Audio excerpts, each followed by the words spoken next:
Friends, आज हम लोग बात करने वाले हैं इमरजेंसी प्रोविजंस के बारे में। आज हमारा डे 7 और 8 है, तो आज हम लोग कवर करेंगे पूरा का पूरा इमरजेंसी प्रोविजंस। इसके अंदर काफी कुछ इंपॉर्टेंट है एनडीए के लिए और सीडीएस के लिए भी। कई बार क्वेश्चन पूछे जा चुके हैं आप लोगों से इस टॉपिक के रिलेटेड, और काफी डिफेंस रिलेटेड एग्जाम्स हैं जिनके बारे में पूछा जाता है और आप लोगों को इनके बारे में पता होना चाहिए, नॉलेज अच्छी होनी चाहिए इन टॉपिक्स के बारे में। तो आज हम लोग कवर करेंगे हमारी इमरजेंसीज, जो कि हमारी नेशनल इमरजेंसी है, फाइनेंशियल इमरजेंसी है और प्रेसिडेंट रूल है, दैट इज स्टेट इमरजेंसीज। हम इनके तीन इमरजेंसी के बारे में कवर करेंगे, उनकी ग्राउंड ऑफ डिक्लेरेशन के बारे में कवर करेंगे, कैसे कैसे लगती है, कौन प्रोवोक करता है, सब कुछ को करेंगे, इसके बारे में डिस्कस करेंगे हम लोग, ठीक है। तो फिर से बोलूंगा आपको, एनडी और सीडीएस के लिए वेरी वेरी इंपॉर्टेंट टॉपिक है। तो अगर आप मेरे साथ जुड़े हैं, अपनी मेरी पिछली प्लेलिस्ट को जरूर देखिए, आपको सारे सारे कंसेप्ट क्लियर हो जाएंगे। मैं लाइन टू वाइज प्लेलिस्ट बना रहा हूँ ताकि जितनी भी चीजें लाइन टू लाइन वाइज आते रहे आपको, तो समझ आती रहे। डे 1 से शुरू करें और आज हमारा डे 7 है, तो आप प्लीज देखें, ठीक है। तो अब हम लोग बात करेंगे इमरजेंसी प्रोविजंस के बारे में, ठीक है। स्टार्ट करते हैं लेक्चर को यहीं से। ओके, तो हमारे पास टोटल 3 प्रकार की इमरजेंसीज है। हमारे पास टोटल 3 प्रकार की emergency, we have total 3 types of emergencies. हमारे पास जो पहली इमरजेंसी है, दिस इज नेशनल इमरजेंसी। ये इमरजेंसी क्या है? हमारी नेशनल इमरजेंसी है। मैं नेशनल इमरजेंसी को हमेशा एनसी से डिनोट करूंगा, आप समझ लेना कि एनसी मतलब नेशनल इमरजेंसी, ठीक है। उसके बाद हमारे पास इमरजेंसी आती है, that is president rule, that is president rule, okay. उसके बाद हमारे पास थर्ड इमरजेंसी आती है, दैट इज फाइनेंशियल इमरजेंसी। कौन सी आती है हमारे पास? That is financial emergency. Okay sir, आपने ये तो बता दिया, ये इमरजेंसी है। अब क्वेश्चन क्या पूछा जाएगा? अब क्वेश्चन ये तो नहीं पूछेगा ना वो आप लोगों से कि कौन सी इमरजेंसी है, नहीं। क्वेश्चन पूछा जाएगा कि नेशनल इमरजेंसी जो है वो कौन से आर्टिकल के अंडर आती है। हमेशा याद रखना, it comes under the article number 352। 352 के आर्टिकल के अंडर नेशनल इमरजेंसी आती है। और भी आर्टिकल्स हैं, वो लाइन टू लाइन डिस्कस करेंगे, ओके। प्रेसिडेंट रूल का क्या सर सीन है? प्रेसिडेंट रूल जो है हमारा वो आता है 356, आर्टिकल नंबर 356। वैसे इसका एक और आर्टिकल है, दैट इज 367, बट उसके बारे में डिस्कस नहीं करेंगे, पहले इसके बारे में समझो। 356 आर्टिकल के अंडर ही आता है। Financial emergency sir, financial emergency जो है हमारी, वो हमारी आर्टिकल नंबर 360 के अंडर आती है। ये क्वेश्चन बन सकता है कि नेशनल इमरजेंसी जो है वो आर्टिकल नंबर 352 के अंडर आती है, state emergency that is president rule 356 के अंडर आता है, और फाइनेंशियल इमरजेंसी जो कि 360 के आर्टिकल के अंडर आती है। ये क्वेश्चंस यही बनेंगे, ठीक है। इसको एक बार नोट कर लो, रब करता हूं इसके बाद, ओके। तो अभी हम लोग सबसे पहले शुरू करेंगे अपना हमारा फर्स्ट टॉपिक जो है नेशनल इमरजेंसी का। हम लोग बात करेंगे अभी नेशनल इमरजेंसी की। नेशनल इमरजेंसी, आप लोगों को कुछ भी रट्टा नहीं लगाना है, मैं कहता हूं कुछ भी रट्टा लगाने की जरूरत नहीं है। ऐसे पढ़ाऊंगा कि आपको सारा याद हो जाएगा, नेशनल इमरजेंसी के बारे में सब कुछ याद हो जाएगा, ठीक है। चलो भाई, थोड़ा सा ना हिस्ट्री में चलते हैं, पहले थोड़ी सी ना बातचीत हो जाए हमारी, ठीक है। हिस्ट्री में चलते हैं, चलो। हुआ क्या था कि जब इंदिरा गांधी जी ने हमारी नेशनल इमरजेंसी फर्स्ट टाइम लगाई थी, क्यों लगाई थी? क्योंकि यार हमारे देश के अंदर काफी दंगे हो रहे थे, राइट्स चल रहे थे। क्यों चल रहे थे? क्योंकि उस टाइम पे 2 पार्टीज होती थी, उस टाइम पे भी। तो हुआ क्या था कि जो इंदिरा गांधी थी उसने अपनी इलेक्शंस को गंदे तरीके से, मतलब गलत तरीके से इलेक्शन करवा के वो जीत गई। तो भाई सुप्रीम कोर्ट में जाकर ऑपोजिशन पार्टी में कह दिया कि यार ये तो गलत तरीके से जीती है, ठीक है। तो इस वजह से क्या हुआ कि दंगे होने शुरू हो गए, दंगे होने शुरू हो गए। उसके बाद जेपी मूवमेंट चली थी, दैट इज बिहार मूवमेंट चली थी उसके बाद, ठीक है, ताकि इंदिरा गांधी को हटा सके, करप्शन को मिटा सके हमारे देश के अंदर। तो इंदिरा गांधी को पता लग गया कि अब मेरा ना संसद खत्म हो जाएगी, मतलब मैं खत्म होने वाली हूं, मैं तो हट जाऊंगी अभी। तो इंदिरा गांधी ने किया कि नेशनल इमरजेंसी लगा दी। उसने सीधा नेशनल इमरजेंसी लगा दी without any consultation of the parliament, without any consultation of the council of ministers, without any permission of anyone. उसने नेशनल इमरजेंसी सीधी लगा दी। तो यार अब नेशनल इमरजेंसी लगी हमारे देश में फर्स्ट टाइम, उसके अंडर कई चीजें हुई थी। अब पहली चीज लिखिए, जो हमारी नेशनल इमरजेंसी है वो कब लग सकती है? नेशनल इमरजेंसी हमारी सिर्फ लगती है ड्यूरिंग वॉर, जब हमारे देश के अंदर जब मतलब वॉर हो, ठीक है। एक्सटर्नल एग्रेशन, एक्सटर्नल एग्रेशन हो, ओके, एक्सटर्नल एग्रेशन, और आर्म्ड रेबेलियंस, और आर्म्ड रेबेलियंस। अब इंदिरा गांधी ने क्यों लगाई थी? क्योंकि हमारे देश के अंदर आर्म्ड रेबेलियंस हो रहा था।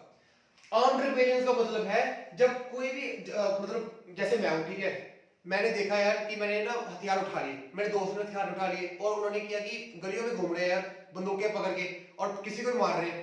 इसका मतलब होता है आर्म्ड रिबेलियंस का मतलब होता है जब हमारे सिटीजंस ऑफ इंडिया बंदूकें पकड़ ले, जब कोई वेपन्स पकड़ ले, उसे बोलते हैं आर्म्ड रिबेलियंस। ठीक है, तो ड्यूरिंग नेशनल इमरजेंसी कब लगती है? During the war, during external aggression और during the armed rebellions. This is grounds of declaration. National emergency हमारी इन तीन चीजों पे लगती है। ठीक है, अब आपको हिस्ट्री बता दें इसकी नेशनल इमरजेंसी कब कब लगी थी। अगला पॉइंट, जो इंपॉर्टेंट पॉइंट आता है, जो नेशनल इमरजेंसी को डिक्लेयर कौन करता है? National emergency declared by the president. President के द्वारा ही, जो प्रेसिडेंट है वही नेशनल इमरजेंसी को डिक्लेयर करेगा। कोई प्राइम मिनिस्टर नहीं करेगा डिक्लेयर, कोई काउंसिल ऑफ मिनिस्टर नहीं करेगा, कोई पार्लियामेंट नहीं करेगी। सिर्फ और सिर्फ president has the power to declare the national emergency. Okay sir, आपने ये भी बता दिया नेशनल इमरजेंसी डिक्लेयर प्रेसिडेंट करता है। अब आगे क्या? ओके, अब आगे देखिए, मान लो हमारी जब नेशनल इमरजेंसी डिक्लेयर होती है, ठीक है, अब ऐसा तो नहीं कि प्रेसिडेंट के पास ही पावर है कि वो खुद ही कर देगा, नहीं। प्रेसिडेंट कब कर सकता है? जब प्रेसिडेंट के पास काउंसिल ऑफ मिनिस्टर्स एडवाइस करेंगे। कब करेगा? When council of ministers, C1 लिखा हूं इसको, council of ministers, when council of ministers advise president to proclaim national emergency. क्यों? ये ऐसा क्यों हो गया? क्योंकि ये under the article number 44th amendment के अंडर ये चीज बोली गई है हमें, 44th अमेंडमेंट। क्यों सर ऐसा क्यों हो गया? ये ऐसा इसलिए हुआ है क्योंकि पहले इंदिरा गांधी ने इमरजेंसी लगा दी थी without any consultation of the council of ministers. किसी को नहीं बताया उसने सीधी नेशनल इमरजेंसी डिक्लेयर कर दी। अब हुआ क्या कि किसी को तो पता ही नहीं है यार कि ना किसी की परमिशन ली गई है, तो उन्होंने बोला ऐसे हमारे देश में फिर से कभी ना हो, उसके लिए हमारे जो काउंसिल ऑफ मिनिस्टर्स हैं उनकी सहमति, उनकी जो है कि हमें करनी पड़ेगी, उनकी जरूरी है। अगर नेशनल इमरजेंसी होगी, सबसे पहले प्राइम मिनिस्टर जो है काउंसिल ऑफ मिनिस्टर को बताएगा कि मेरे को नेशनल इमरजेंसी लगानी है। फिर काउंसिल ऑफ मिनिस्टर्स है वो एडवाइस करेंगे to the president house, president को बताएंगे।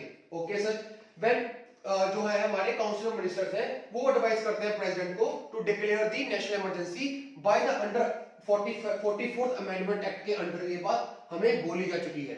ओके, अब उसके बाद थर्ड चीज है ओके, नेशनल इमरजेंसी। अब ऐसा भी नहीं है कि प्राइम मिनिस्टर बोलेगा काउंसिल ऑफ मिनिस्टर को, काउंसिल ऑफ मिनिस्टर सीधा बोल देगा प्रेसिडेंट को कि यार लगाओ सर नेशनल इमरजेंसी लगाओ।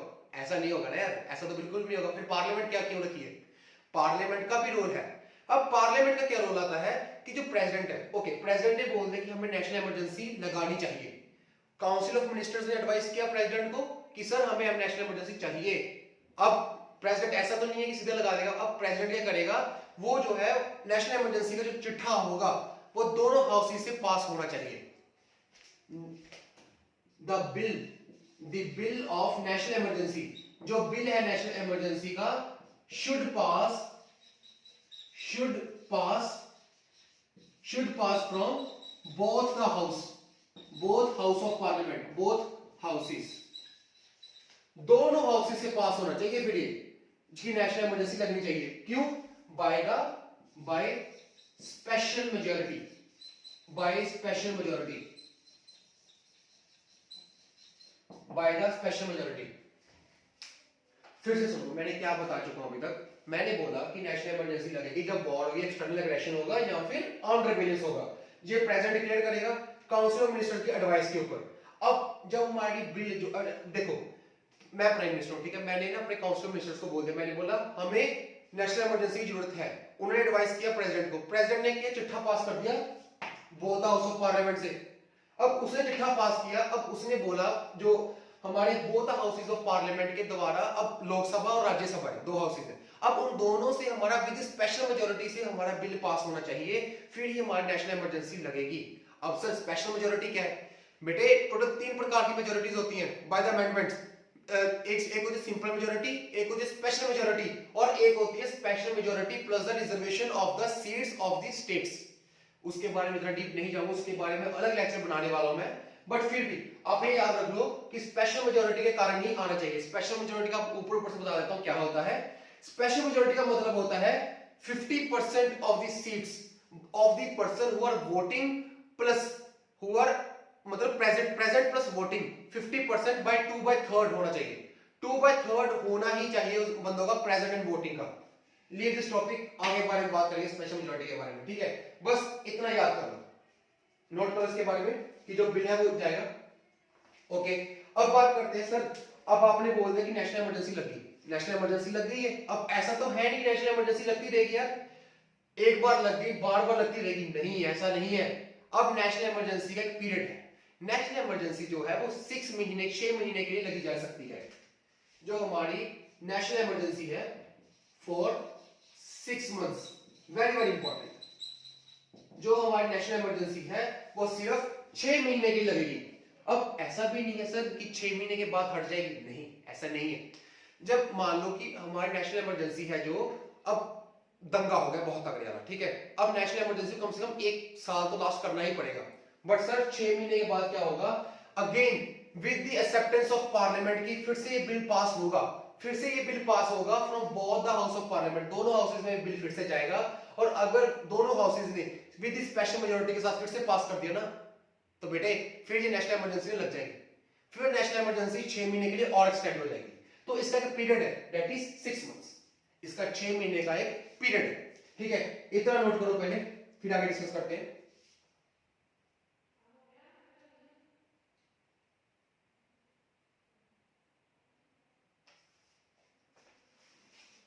हाँ, एक और चीज याद रखना कि पहले बोला गया था जो नेशनल इमरजेंसी है, नेशनल इमरजेंसी जो हमारी है ये हमारी कब कब लग सकती, मतलब नेशनल इमरजेंसी जो है उन्होंने बोला था जो प्रेसिडेंट है। अब ऐसा नहीं है कि जब दंगे होंगे तब ही प्रेसिडेंट लगाएगा, नहीं बेटे ऐसा नहीं है।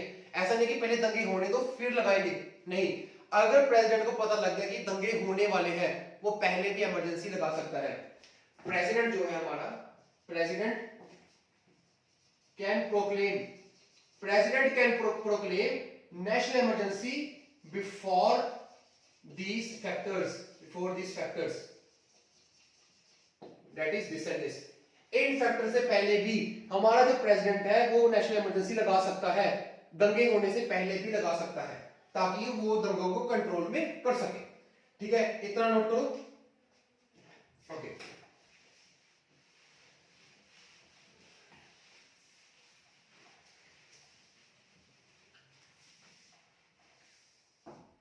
ओके, अब बात आती है इसकी टेरिटोरियल कंस्ट्रेंट की। Territorial extent. अब सर टेरिटोरियल एक्सटेंट का मतलब क्या है बेटे? टेरिटोरियल एक्सटेंट का मतलब होता है कि कितनी टेरिटरी के अंडर ये नेशनल इमरजेंसी लगेगी। पहले क्या था, पहले ये होता था कि यार नेशनल इमरजेंसी लगी ना एक बार तो भाई पूरे देश में लगेगी हमारे, पहले ये था कि पूरे देश में लगेगी। बट अब ऐसा नहीं है, अब ऐसा है अगर नेशनल इमरजेंसी लगेगी तो भाई हमारे पूरे इंडिया के ऊपर भी लग सकती है, या फिर कोई एक पार्ट के ऊपर भी लग सकती है। फॉर एग्जांपल मान लो कि चाइना की इन्फ्लुएंस हमारे सभी को पता है इंडियन ओशन में बहुत ज्यादा है, ठीक है। अब अंडमान निकोबार आइलैंड्स के ऊपर चाइना ने हमला कर दिया। अब ऐसा तो है नहीं कि इंडिया की पूरी नेशनल इमरजेंसी जो है वो सारी क्या बोला था ड्यू टू द वॉर होगी, ठीक है। अब इंडिया के अंदर पूरी इंडिया के अंदर ये नेशनल इमरजेंसी लगेगी, ऐसा नहीं है, जरूरी नहीं है। हमारा सिर्फ अंडमान निकोबार आइलैंड के ऊपर भी नेशनल इमरजेंसी लग सकती है। दिस इज नॉट ओनली कि जो टेरिटोरियल एक्सटेंट का मतलब है कि नेशनल इमरजेंसी जो है, national emergency can be declared on whole India, पूरे इंडिया के ऊपर, ऑन होल इंडिया और some parts of the country. Okay sir, आपने ये भी बता दिया। अगला एक और पॉइंट, अब मान लो कि यार मैंने बोला था कि चाइना ने हमला कर दिया इंडिया के अंडमान निकोबार आइलैंड्स के ऊपर, ठीक है। वहां से क्या हुआ, हमारी नेशनल इमरजेंसी हमने क्या सिर्फ अंडमान निकोबार आइलैंड पे ही लगा दी। सपोज करो पाकिस्तान ने भी हमला कर दिया, वहां से चाइना ने हमला किया, यहां से पाकिस्तान ने जम्मू एंड कश्मीर पे हमला कर दिया, मतलब टेररिस्ट ने। अब इंडिया ने किया कि जम्मू एंड कश्मीर के ऊपर भी नेशनल इमरजेंसी लगा दी। इसका मतलब क्या हुआ कि हम लोग एक टाइम के ऊपर एक दो इमरजेंसी लगा सकते हैं। इसका मतलब क्या हुआ कि national emergency can be declared more on the states. इसका मतलब क्या है कि जो हमारी नेशनल इमरजेंसी है, ऐसा नहीं कि वो अंडमान निकोबार आइलैंड पे ही सिर्फ लगेगी, वो हमारी जम्मू एंड कश्मीर के ऊपर भी लग सकती है। इसका मतलब क्या होगा कि एक टाइम पे एक नहीं और भी इमरजेंसी लग सकती है, एक टाइम के ऊपर और भी इमरजेंसी, नेशनल इमरजेंसी जो है हम वो लगा सकते हैं। This is all about the national emergency. ठीक है, अब इतना नोट कर लो। अब मैंने अभी तक मैंने बताया कि नेशनल इमरजेंसी क्यों लगती है और कैसे लगती है। अब हम लोग बात करेंगे कि नेशनल इमरजेंसी को मतलब कि रिनाउंसिएशन कैसे करते हैं, डिस्ट्रॉय कैसे करते हैं। तो इतना नोट करो।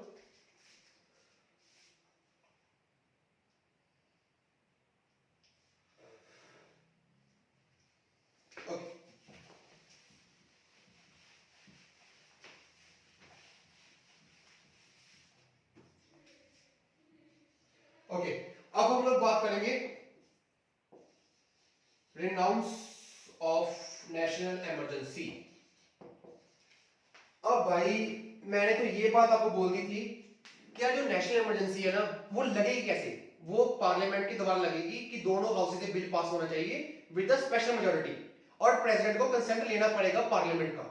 बट जब हम लोग नेशनल इमरजेंसी को हटाएंगे, प्रेसिडेंट जो है हमारा, उसको कोई जरूरत नहीं है, उसको कोई भी जरूरत नहीं है कि वो पार्लियामेंट के एडवाइस ले। ठीक है, on president no need to take assent from the parliament for renunciation of national emergency। कि भाई हमारा प्रेसिडेंट है, उसको कोई जरूरत नहीं है कि वो पार्लियामेंट की परमिशन ले पहले, उसके बाद रिनाउंस करे। वो खुद भी कर सकता है कि भाई ठीक है नेशनल इमरजेंसी को हम लोग खत्म करने वाले हैं। ठीक है, ओके। अब उसके बाद एक बात आती है कि यार मान लो कि प्रेसिडेंट जो है वो नहीं मान रहा, प्रेसिडेंट बोल रहा है कि मैं इमरजेंसी और लगाऊंगा। ठीक है, अब मान लो कि 6 महीने के लिए इमरजेंसी लग गई। ठीक है, और प्रेसिडेंट बोल रहा है कि अभी लगने दो। भाई अब हमारी लोकसभा है, अब मान लो कि दिख रहा है नेशनल इमरजेंसी कोई है नहीं यार, अब ठीक है नेशनल इमरजेंसी खत्म करो, अब 2 महीने के बाद नेशनल इमरजेंसी खत्म कर दो। बट वो नहीं मानता है, प्रेसिडेंट कहता मैं नहीं करूंगा, जो कर रहा है कर लो, मैं तो नहीं करता। उसके बाद लोकसभा के पास ये अधिकार है, लोकसभा क्या करेगी, अपने 1/10 ऑफ द मेंबर, जितने लोकसभा के मेंबर्स कितने भी बताओ, 543 इतने मेंबर्स है। अब 543 मेंबर्स में से 1/10 अगर मेंबर एक रेजोल्यूशन पास करते हैं, 1/10 of the members of Lok Sabha, लिख देता हूं एक बार आपको। ठीक है, that 1/10 members of Lok Sabha passes a resolution to renounce national emergency to the speaker। उसके बाद क्या होगा, then within 14 days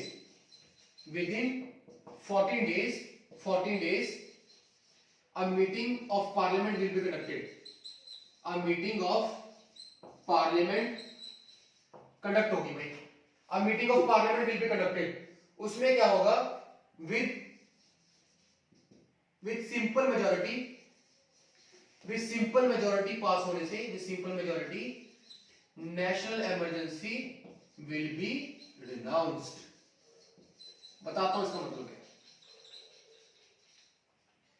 अब मैंने बोल दिया था कि जो नेशनल इमरजेंसी है वो पास होगी जब हमारे स्पेशल मेजॉरिटी होगी। ठीक है, ओके सर।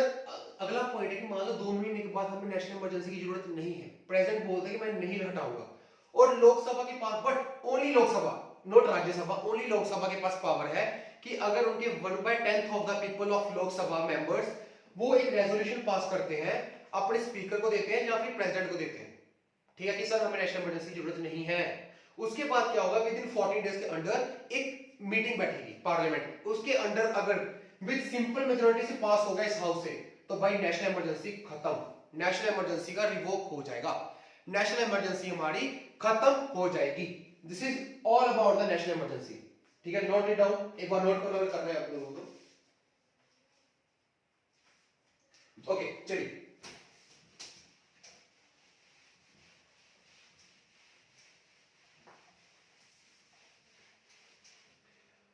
ओके अब हम लोग बात करते हैं कि इफेक्ट्स के बारे में। यार फिर से बोलता हूं आप लोगों को, नेशनल इमरजेंसी मानता हूं थोड़ा सा बड़ा टॉपिक है, थोड़ा लेंथी टॉपिक है, बट ना प्लीज जुड़े रहो क्लास के अंदर।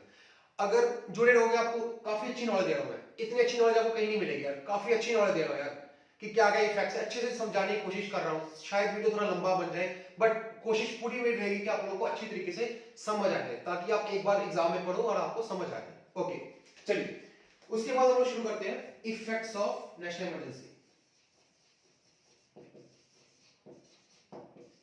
ओके सर, आपने बोल दिया था कि इफेक्ट के बारे में बात करते हैं। चलो अब नेशनल इमरजेंसी बता दें, कैसे लगी, कैसे हटी, क्यों हटी, क्यों लगी, सब कुछ बता चुका हूं।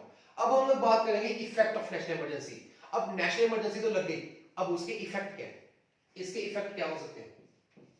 सबसे पहला इफेक्ट है, सबसे बड़ा इफेक्ट जो है, that is centre state relation.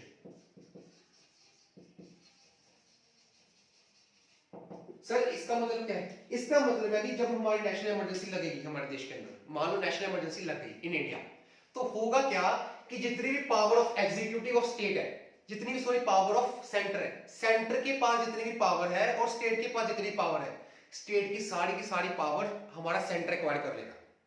जो हमारा सेंटर है, ठीक है, मेन एग्जीक्यूटिव, वो क्या करेगा, वो सारी पावर ऑफ स्टेट अपने पास रख लेगा। वो क्या कहेगा, मान लो मैं सेंटर हूं, ठीक है, मेरे अंडर कई बंदे काम कर रहे हैं, नेशनल इमरजेंसी लग गई, ठीक है, मान लो कि हमारा वर्क अच्छा नहीं चल रहा, मैं बॉस हूं और मेरे अंडर 4 बंदे काम कर रहे हैं, तो मैं उनको डायरेक्शन दूंगा, उनको डायरेक्शन बोलूंगा कि भाई अब ये काम करो, अब ये काम करो, अच्छा वर्क ऐसे नहीं कर रहा तो अब ऐसे इंप्रूव करो इसको काम।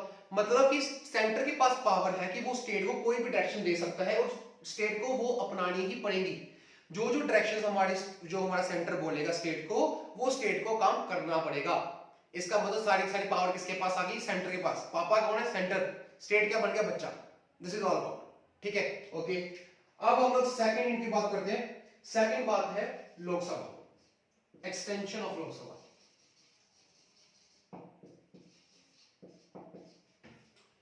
इसका मतलब ये है कि यार मान लो नेशनल इमरजेंसी लग गई, अब लोकसभा नेशनल इमरजेंसी आज लग गई, ठीक है, मान लो आज नेशनल इमरजेंसी लग चुकी है हमारी, 2 दिन के बाद जो है हमारी लोकसभा डिसॉल्व होने वाली है, उनका पीरियड खत्म हो चला है 5 साल का, ठीक है।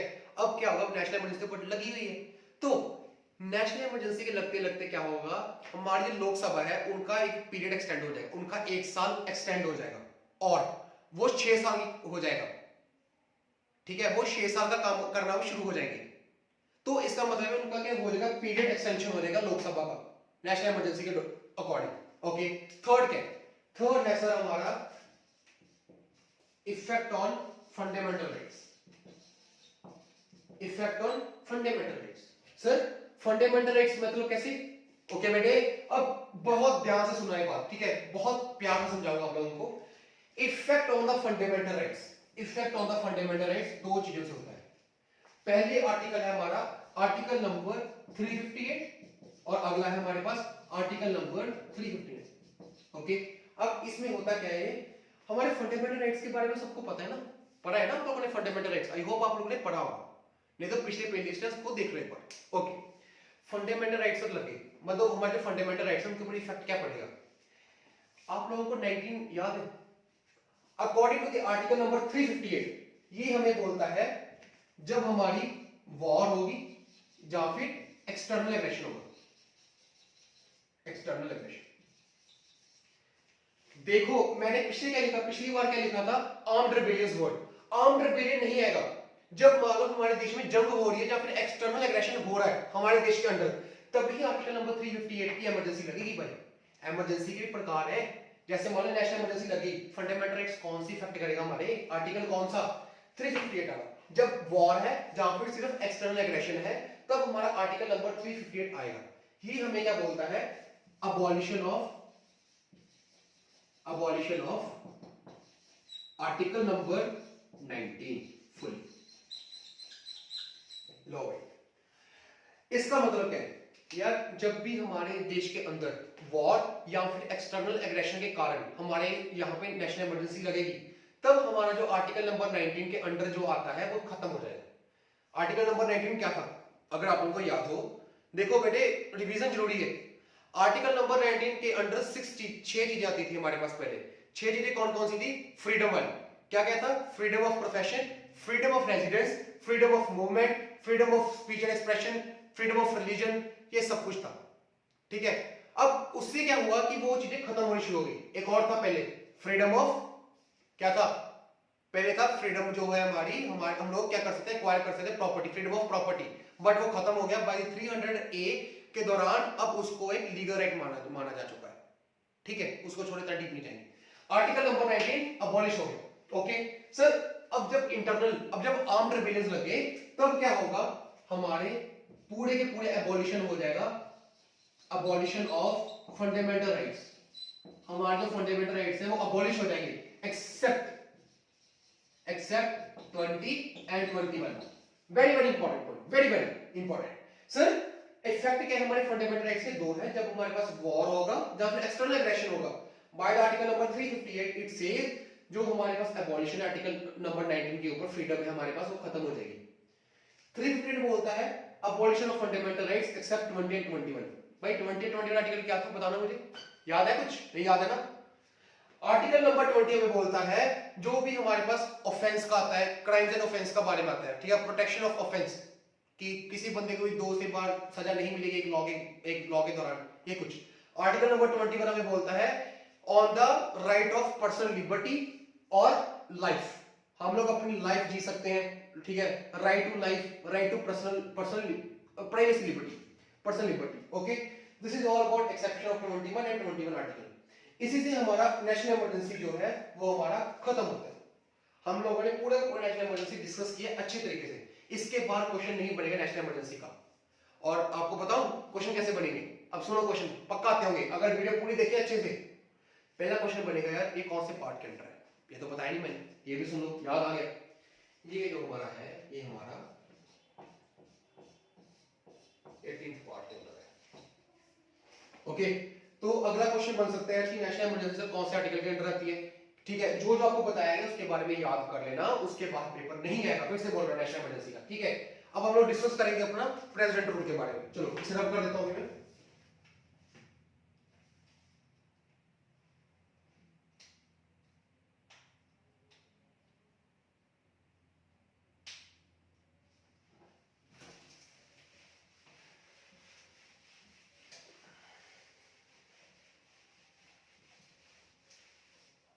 Okay,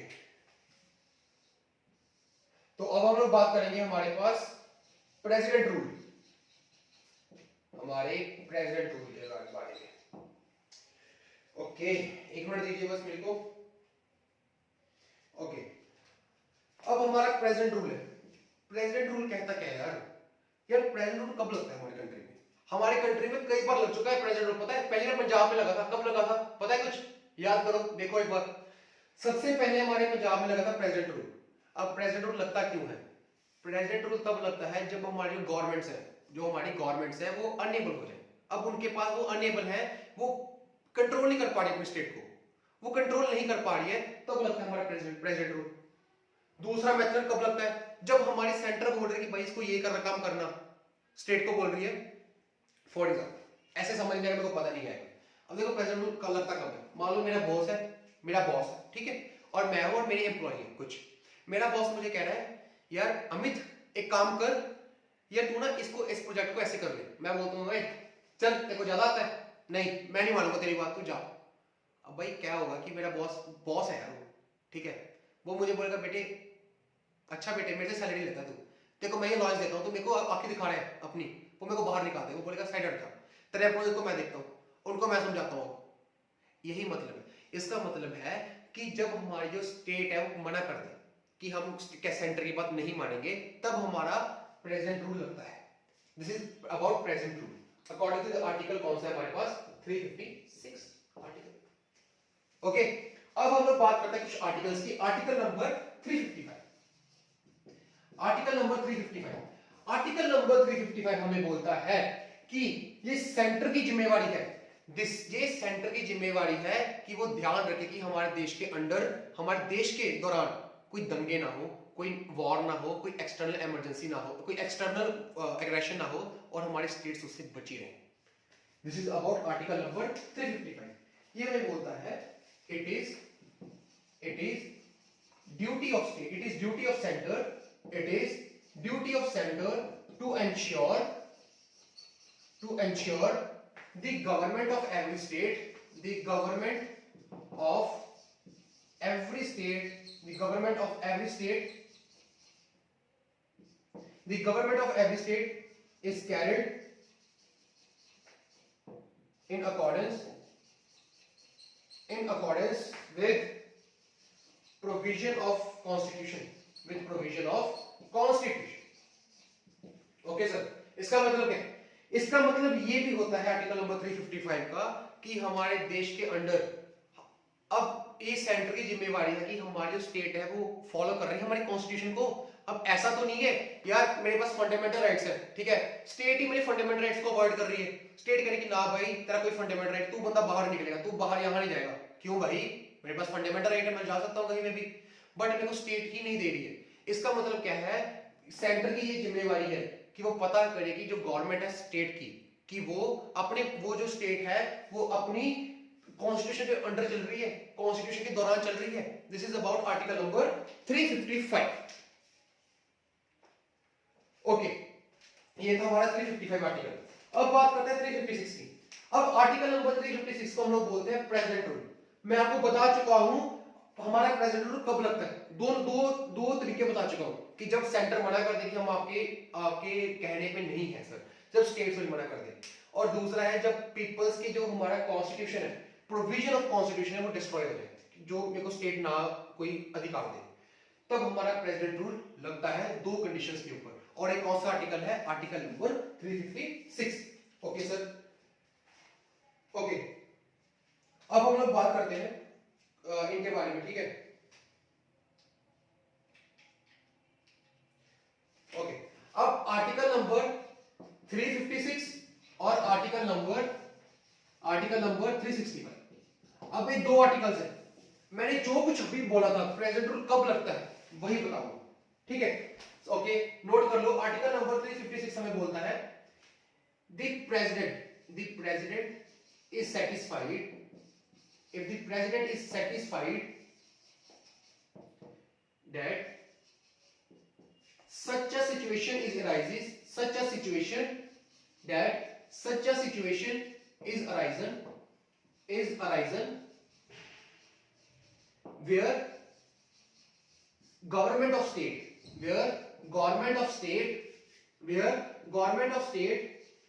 is not carried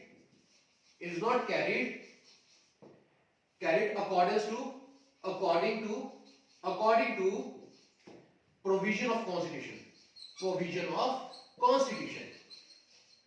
article number 356 बोलता है हमारा प्रेसिडेंट रूल तब लगेगा जब हमारे प्रेसिडेंट को सेटिस्फाई हो जाएगा, जब प्रेसिडेंट के पास सबूत होगा कि यार कि ये जो पर्टिकुलर स्टेट है ये अपने बंदों को फंडामेंटल राइट्स या फिर कॉन्स्टिट्यूशन के दौरान जो कॉन्स्टिट्यूशन के अंडर लिखा है उसके अंडर काम नहीं कर रही है, तब हमारा 356 आर्टिकल लगेगा। अब 365 आर्टिकल कब लगेगा हमारा, जब हमारी स्टेट है वो फेल हो जाए, when the state fails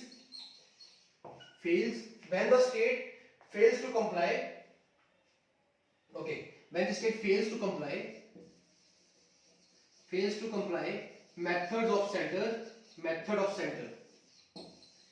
कि भाई स्टेट जो है वो बात मान रही है सेंटर की, वो कहते हैं हम नहीं काम करेंगे, ये जो आर्टिकल तब लगेंगे, article number 356 and article number 365। Very very important point, ठीक है। अब मैं इसको रब करता हूं, एक बार नोट कर लो किसको करना है। चलिए,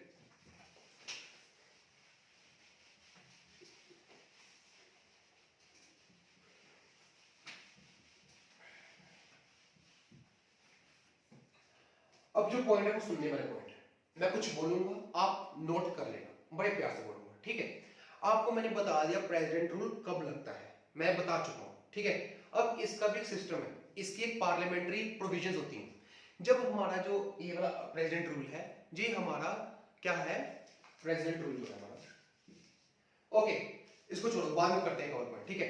अब हम लोग बात करें प्रेजेंट रूल की। अब यार प्रेजेंट रूल लग गया, अब ऐसा है हमें फिर से परमिशन लेनी पड़ेगी पार्लियामेंट से, ऐसा प्रोविजन है कहीं कि हमें फिर से 6 महीने के बाद ही परमिशन लेनी पड़ेगी कि yes, according to the amendment number 42। पहले पहले था कि 42 अमेंडमेंट हमें बोलती थी कि सर हम लोग क्या करेंगे, प्रेजेंट रूल को 6 महीने का छोड़ो 1 साल का एक्सटेंड कर देते हैं। ऐसा क्वेश्चन डीप नहीं पूछेगा, बट वैसे नॉलेज दे रहा हूं। बट 44 जो अमेंडमेंट था उसने बोला कि नहीं यार, हम फिर से जो हमारा है हम इसको 6 महीने का ही रखेंगे। ओके, क्या बोलना चाहता हूं मैं बोलना चाहता हूं जो हमारा प्रेजेंट रूल है वो 6 मंथ्स के लिए लगता है, 6 मंथ्स के लिए एक्सटेंडेड, ठीक है। 6 महीने के लिए ही सिर्फ एक्सटेंडेड है, 6 मंथ्स के लिए। उसके बाद क्या होगा, फिर से पार्लियामेंट की परमिशन लेनी पड़ेगी और फिर से क्या लगेगा, पूरा का पूरा रूल लगेगा जैसे हमारा नेशनल इमरजेंसी में था। अब सेकंड पॉइंट है इसके अंदर कि यार कि हमें पार्लियामेंट की परमिशन लेनी पड़ेगी, दोनों हाउसेस की लेनी पड़ेगी। पिछले में क्या था sir, with special majority. National emergency में था स्पेशल मेजॉरिटी होनी चाहिए, बट यहां पे क्या है, पार्लियामेंट जो है हमारी एक्सेप्ट करती है बाय सिंपल मेजॉरिटी। अगर सिंपल मेजॉरिटी है तो भाई हमारा प्रेजेंट रूल जो है वो लग जाएगा कहीं पे। ओके सर, अब बात आती है कि रेनाउंस की यार ये प्रेसिडेंट की मर्जी है, प्रेसिडेंट को किसी की भी परमिशन लेने की जरूरत नहीं है। नेशनल इमरजेंसी में क्या था, दो चीजें थी, एक लोकसभा कर सकती है और एक प्रेसिडेंट कर सकता है। बट प्रेसिडेंट रूल के ऊपर सिर्फ प्रेसिडेंट के पास ही अधिकार है कि वो डिस्ट्रॉय कर सकता है, ओनली प्रेसिडेंट के पास है। प्रेसिडेंट किसी परमिशन लेने की जरूरत नहीं है कि मुझे प्रेसिडेंट रूल खत्म करना चाहिए, वो प्रेसिडेंट की मर्जी है, वो जब मर्जी खत्म कर सकता है। ठीक है बेटे, ओके, नोट करो इसके बारे में।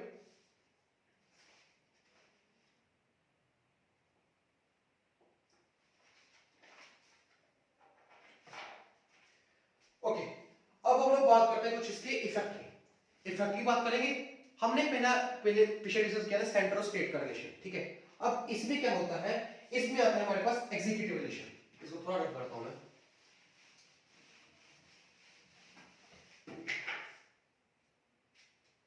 ठीक है। इफेक्ट ऑफ प्रेसिडेंट रूल, हमारे जो प्रेसिडेंट रूल के हैं उसके इफेक्ट क्या है। अब यार देखो, अब अगर एक स्टेट के ऊपर प्रेसिडेंट रूल लग चुका है मान लो, ठीक है, ये इंपॉर्टेंट पॉइंट है सीडीएस के लिए, सीडीएस के लिए इंपॉर्टेंट पॉइंट है सिर्फ।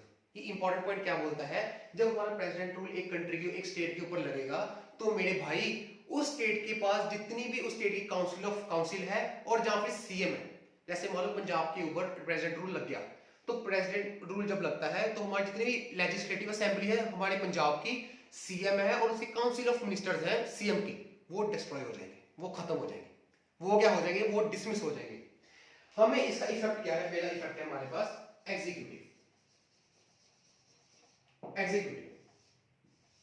ये हमें बोलता है जब हमारे पास व्हेन प्रेसिडेंट रूल, जब हमारे पास प्रेसिडेंट रूल लगता है इम्पोज्ड,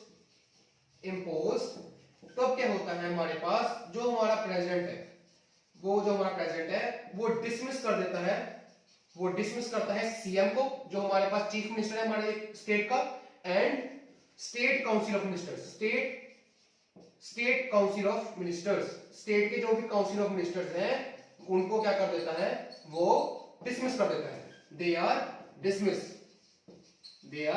डिसमिस, वो क्या हो जाते हैं, वो हमारे डिसमिस हो जाते हैं। ठीक है सर, आपने ये भी बता दिया। अब अगला पॉइंट है कि लेजिस्लेटिव असेंबलीज। ओके सर, जो हमारा प्रेसिडेंट है ना वो क्या कर सकता है, वो सस्पेंड कर सकता है और डिसमिस कर सकता है। ही कैन सस्पेंड और dismiss the state legislative assemblies, ऐसे नहीं लिख रहा हूं इसको, that is state legislative assemblies को उसकी मर्जी है, वो जहां तो सस्पेंड कर सकता है तो जहां फिर वो क्या कर सकता है, वो डिसमिस भी कर सकता है। It is up to him. Okay, this is all about the president rule. इसके बाद प्रेसिडेंट रूल के आगे कुछ नहीं आएगा। This is all about the president rule, इसके बाद आपको जरूरत नहीं है पढ़ने की। एक बार नोट करो फिर अब करते हैं, चलो।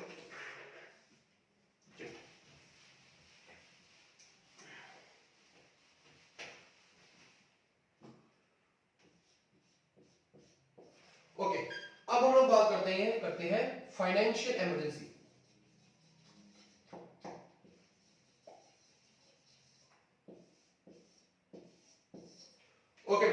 अब फाइनेंशियल इमरजेंसी हमारी कौन से आर्टिकल के अंडर लगती है? According to the article number 360, by the 360 article के अंडर हमारी फाइनेंशियल इमरजेंसी लगती है। कुछ ज्यादा जरूरत नहीं है करने की, जितना बताऊंगा बस वही याद कर लेना। ओके सर, फाइनेंशियल इमरजेंसी का भी थोड़ा बता दूं।